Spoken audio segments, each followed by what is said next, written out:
ada clock, ya. Jadi clock itu merupakan suatu isyarat gelombang kotak. Dia merupakan logika yang berubah 0, 1, ya, terus dan secara periodik. Secara periodik seperti ini. Ini merupakan clock. Nah, clock itu nanti ada bagian logika rendah, ada bagian logika tinggi. Bagian logika rendah dinamakan tegangan logika rendah, yang bagian logika tinggi dinamakan tegangan logika tinggi. Logika rendah itu yang biasa digunakan itu tegangannya 0 volt, yang logika tinggi itu tegangannya 5 volt jika menggunakan IC TTL. Nanti jika menggunakan IC CMOS nanti bisa logika tingginya bisa bervariasi. CMOS itu logika tingginya bisa 3 sampai 12 volt. Tapi kalau TTL bisanya 5 volt, plus minus kira-kira 5% ya. Nah, di sini juga clock itu ada bagian saat-saat logika tinggi, ini tegangannya ada suatu tegangan, juga ini ada waktu logika tinggi, sering disebut dengan T high, waktu berlangsungnya logika tinggi. Ini waktu berlangsungnya logika rendah. Nah, satu logika rendah, satu logika tinggi dinamakan periode. Nah, kemudian di sini clock itu juga ada yang dinamakan dengan sisi naik clock, sisi naik clock atau sering disebut dengan rising edge, sisi naik, atau ada yang menyebut juga positive going transition (PGT). Ini sisi turun atau falling edge, sisi turun, sisi turun, atau ada yang menyebut dengan negative going transition atau NGT. Nah, clock itu juga bisa berupa grafik clock simetri seperti yang di atas, bisa juga yang berupa clock yang tidak simetri seperti yang di bawah. Nah, clock yang simetri ini mempunyai TH dan TL sama panjang. TH, TL sama panjang. Nah, nanti untuk mengidentifikasi clock itu apakah simetri atau tidak simetri nanti menggunakan duty cycle atau siklus kerja. Duty cycle atau siklus kerja. Di sini ada ya, duty cycle. Duty cycle itu di bagian bawah. Nah, ini. Ya, clock duty cycle atau siklus kerja. Duty cycle atau siklus kerja itu menghitungnya dengan cara ini ya, T high per periode. Nah, T high per periode. Contohnya, ini clock simetri. T high per periode itu sama dengan 50% atau setengah. Jadi kalau clock simetri itu duty cycle sama dengan 50%. T high itu separuhnya dari periode. Kalau ini clock tidak simetri, T high-nya lebih kecil. Nah, ini berarti ini duty cycle-nya lebih kecil dari 50%. Bisa 30, bisa 20% ya. Karena high-nya hanya 20% atau 30% dari periode clock-nya. Nah, itu clock, isyarat clock yang nanti kalau di Proteus juga bisa dibentuk ya dengan menggunakan generator. Kalau di lab itu bisa menggunakan function generator. Di lab juga ada itu ya, tapi belum pernah praktek ya. Ya, di lab ada itu, ada clock, ada pembangkit clock, tinggal di set berapa frekuensinya. Frekuensi berarti seperti ini ya. Berapa siklus kerjanya. Di set langsung diketik di situ, nanti langsung keluar nanti ya. Nah, kemudian clock ini nanti akan banyak digunakan di flip-flop. Nah, contohnya. Contoh ini. Ini flip-flop RS. Flip-flop RS ini dikembangkan dari latch. Latch itu kan nanti ada input set reset tadi itu ya, RS ya, atau SR. Sama aja ya, ada yang menyebut SR, ada yang menyebut RS. Ya, kadang-kadang orang menyebut SR karena set reset. Tapi ada yang menyebut RS karena R itu kan abjadnya kan lebih dulu daripada S, sehingga disebut RS. Ya, buatannya sama ya. SR atau RS. Nah, flip-flop RS ini ya, ini lambangnya seperti ini. Ini flip-flop RS ini, lambangnya seperti ini. Kemudian flip-flop RS ini dikembangkan dari let's NOR. Let's NOR. Nah, sehingga di sini kalau kita lihat ini ya, tabel dasarnya ini kan set 1 output 1. Set 0 reset 1 outputnya 0. Nah, jadi set itu menjadikan output itu 1 ya, set. Reset itu menjadikan output itu 0. Nah, ini tabel dasarnya seperti itu. 0 0. Nah, berarti nggak aktif semua. Ini kan set 1 itu kan berarti setnya aktif, maka outputnya 1. Resetnya aktif berarti outputnya 0. Kalau 00 nggak aktif semua, ya berarti key-nya tidak akan berubah. Key-nya sama dengan outputnya sama dengan output sebelumnya. 1-1 ya ini ya itu tadi orang aneh ini ya, masa set sama reset diaktifkan semua, itu outputnya terlarang. Nah, mestinya kan outputnya 1, tapi kan output key dan not key itu kan sama-sama 1, itu kan tidak boleh sebenarnya. Nah, sekarang ini yang baris ini merupakan tabel dasar untuk flip-flop RS.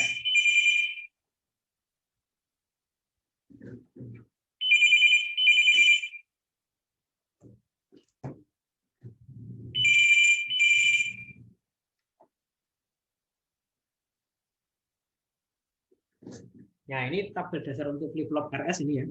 Baris ke-2 dan seterusnya ini tabel dasar untuk flip-flop RS. Nah, sekarang di flip-flop RS itu nanti mempunyai satu masukan lagi yaitu clock. Nah, ini bedanya dengan latch NOR. Latch NOR itu tidak ada clock-nya. Ya, latch NOR tidak ada clock-nya. Kalau di sini flip-flop RS ada satu tambahan masukan itu clock. Ya. Clock ini fungsinya apa? Clock ini fungsinya untuk menjadikan flip-flop RS ini enable atau disable. Kalau enable berarti outputnya ini bisa berubah, kalau disable itu outputnya tidak berubah. Nah, di sini itu flip-flop RS yang pertama yang saya perkenalkan di sini merupakan flip-flop RS yang nanti clock-nya itu yang nanti dia itu enable dipicu dengan logika tinggi clock. Ya. Sehingga kalau clock-nya ini logikanya tinggi, clock-nya ini high, ya, clock-nya ini pas logika 1, nah maka flip-flop RS baru bekerja, output baru berubah. Tapi kalau clock-nya ini berlogika 0, clock-nya berlogika 0, ini 0 di sini, nah maka flip-flop RS ini tidak bekerja. Nah, jadi flip-flop RS di sini itu hanya bekerja pada saat clock-nya ini berlogika 1. Lambang aslinya cuma ini ya. Ini lambang aslinya. Ini lambang aslinya. Kalau ini hanya keterangan tambahan saja. Nah, jadi nanti kalau misalnya ada yang menuliskan kok flip-flop RS tuh hanya seperti ini, ya nggak jadi masalah. Karena lambang aslinya cuma ini ya, lambang aslinya. Ini lambang aslinya seperti ini. Flip-flop RS yang outputnya ini baru berubah saat clock-nya berlogika 1. Atau sering disebut dengan flip-flop RS ini terpicu tegangan logika tinggi clock. Nah, jadi kalau saat dia berlogika tinggi clock-nya, maka output boleh berubah. Ya, ini tabelnya seperti ini. Saat clock-nya berlogika rendah, output tidak akan berubah. Nah, ini saat clock-nya itu berlogika rendah, ya, outputnya tidak berubah. Nah, ini lambangnya seperti itu. Nah, sekarang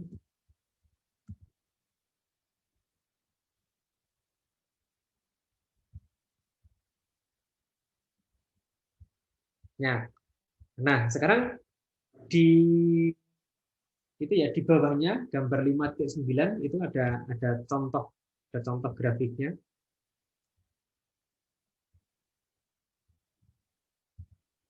Nah, ini ada contoh grafiknya. Di sini S, di sini R. Nah, ini input, set reset, dan clock. Bagaimana key-nya? Di gambar 5.10 itu sudah ada jawabannya. Ya, 5.10.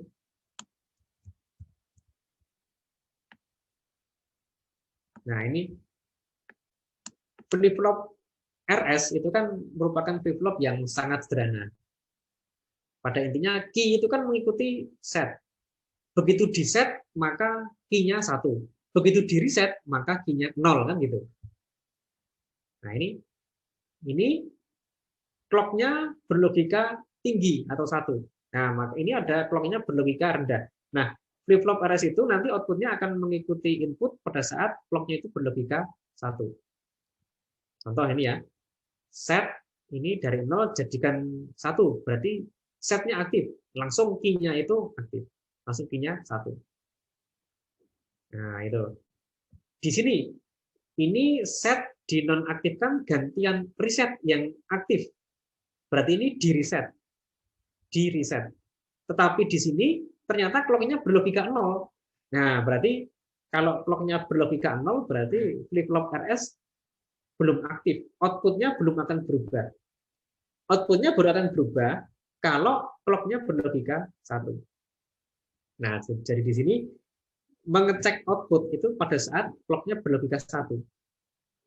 Clock berlogika 1 baru cek inputnya. Oh, inputnya setnya 0, reset 1. Wah, ini kembali ke 0. 0. Di sini nggak perlu dicek karena clock-nya berlogika 0. Cek lagi saat clock-nya berlogika 1. Ini logika 1, cek inputnya. Input S1 R-nya 0. Nah, ini baru kembali, ini baru berubah ke 1. Nah, itu. Jadi flip-flop RS di sini itu output baru berubah kalau clock-nya berlogika 1. Selama clock berlogika 0, ini clock berlogika 0, ini yang tidak ada arsiran ini, selama clock berlogika 0, output tidak akan berubah. Output baru berubah kalau clock-nya berlogika 1. Nah, itu ini flip-flop RS. Salah satu jenis flip-flop RS adalah flip-flop RS yang terpicu oleh tegangan logika tinggi clock. Dia baru berubah kalau clock-nya berlogika 1.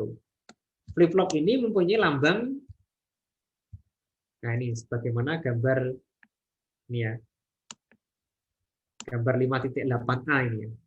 Ini output berubah saat clock berlogika 1. Nah, ada lagi flip-flop RS yang berubah saat clock-nya berlogika 0. Itu ada di gambar 5.11.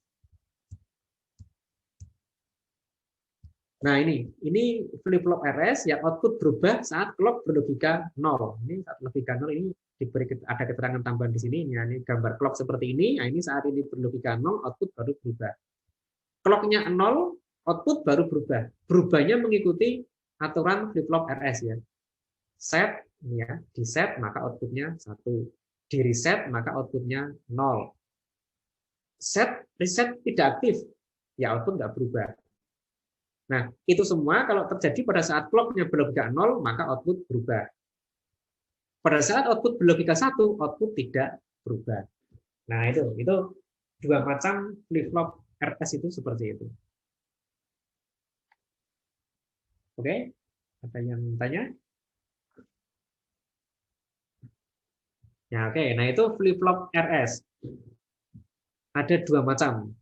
Ada yang output berubah saat clock berlogika 1, ada yang output berubah saat clock berlogika rendah. Apakah ada macam atau jenis yang lain? Ada. Flip-flop RS yang lain, dan ini yang sering digunakan, itu adalah flip-flop yang terpicu sisi clock. Ya. Ada yang tanya mungkin belum ya? Kalau mau tanya silakan.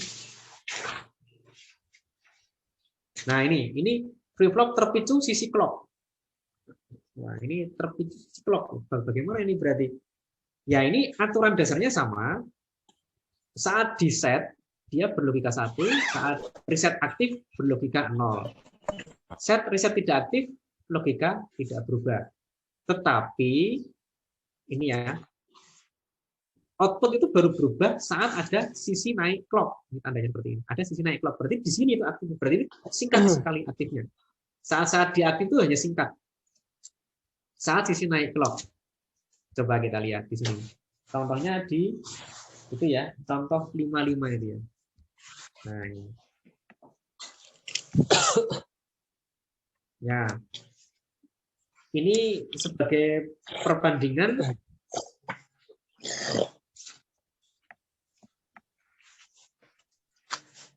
nah, ini Q1, Q2. Nah, ini SR sama seperti tadi ya.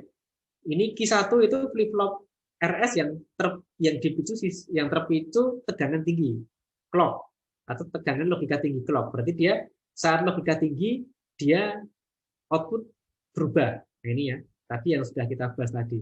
Nah, yang Q2 itu merupakan flip flop RS yang boleh berubah outputnya saat terpicu sisi naik. Kita lihat di sini. Ya. Sisi naik itu di mana toh? Ini sisi naik. Sisi naik saat A, saat C ini sisi naik lagi, saat E ini sisi naik lagi, dan seterusnya. Nah, berarti flip flop ini itu boleh berubah pada saat A, C, E, G, I. Ya. Saat yang lain output tidak akan berubah. Nah, coba kita cek dulu di sini. Berarti kita ngeceknya malah gampang ini. Kita ngeceknya hanya di sini aja. Saat A, saat C, saat E gitu ya. Nah, gitu aja. Oke, saat A. Saat A ini output flip flop boleh berubah. Kita cek set reset masih 0. Oke, output 0 sama dengan sebelumnya ya. Saat C kita cek setnya 1, R-nya 0. Output 1. Set 1, R0, output 1. Ya. Nah, setelah C kan nggak ada sisi naik sampai E ya, berarti ini tetap sama dengan sebelumnya. Saat E cek lagi di sini inputnya S-nya 0, R-nya 1. Oh, berarti S0, R1. Berarti output 0. Kembali ke 0. Dari E sampai G nggak ada sisi naik, ya nanti kita ceknya di G lagi. G cek lagi inputnya S-nya 1, R-nya 0. Berarti Q-nya 1 lagi. S1, R0 kan set berarti. Nah, berarti Q-nya 1. Nah, itu. Nah, ini berarti flip flop RS yang output itu nanti berubah saat sisi naik. Lambangnya tadi ada semacam segitiganya. Nah, ini ada segitiga di sini. Ini berarti flip flop RS yang terpicu sisi naik. Ya, ada segitiganya ini berarti ini terpicu sisi naik. Nah, ada lagi flip flop yang terpicu sisi turun. Kalau sisi naik itu identik dengan ini ya, tidak ada bundarannya. Sisi turun ada bundarannya. Dapat dilihat di gambar 5.14. Nah, ini flip flop RS yang berubah saat ada sisi turun. Berarti saat sisi turun dia berubah. Set 1 maka outputnya 1, set resetnya 1 maka outputnya 0. Tapi itu hanya berubah saat ada sisi turun. Nah, itu flip flop RS seperti itu.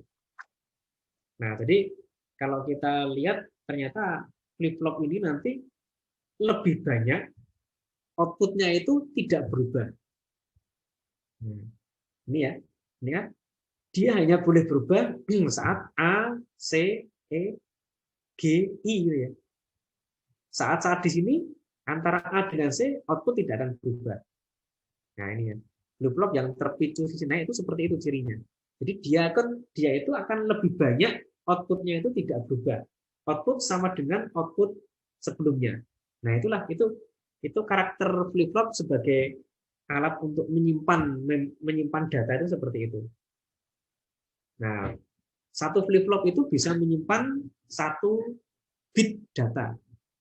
Nah, sehingga kalau mau dihitung ya hitung aja, misalnya ada cache memori 4 megabyte, berarti ada berapa itu? Satu flip flop hanya menyimpan data 1 bit. Kalau di prosesor yang kita gunakan misalnya ada level 1 cache-nya 4 megabyte gitu kan, berarti 4 juta kalikan 8 ya, megabyte. Sementara ini 1 bit ya kan, 1 byte kan 8 bit. Nah, berarti 4 kali 8 juta flip flop yang digunakan. Nah, itu. Ya, jadi dan flip flop itu nanti bisa dikemas dengan ukuran yang sangat kecil ya. Ya, karena teknologi prosesor sekarang itu kan sudah menggunakan teknologi biasanya menggunakan teknologi 12 atau 10 nanometer ya, sehingga satu gerbang itu kira-kira ukurannya ya 10 nanometer ukuran satu gerbangnya. Nah, kalau flip flop ini kan flip flop RS terbuat dari 2 gerbang ya kira-kira ya segitu ukurannya. 2 gerbang itu hanya kecil sekali gitu ya. Oke, itu flip-flop RS. Ada yang tanya mungkin? Flip-flop RS.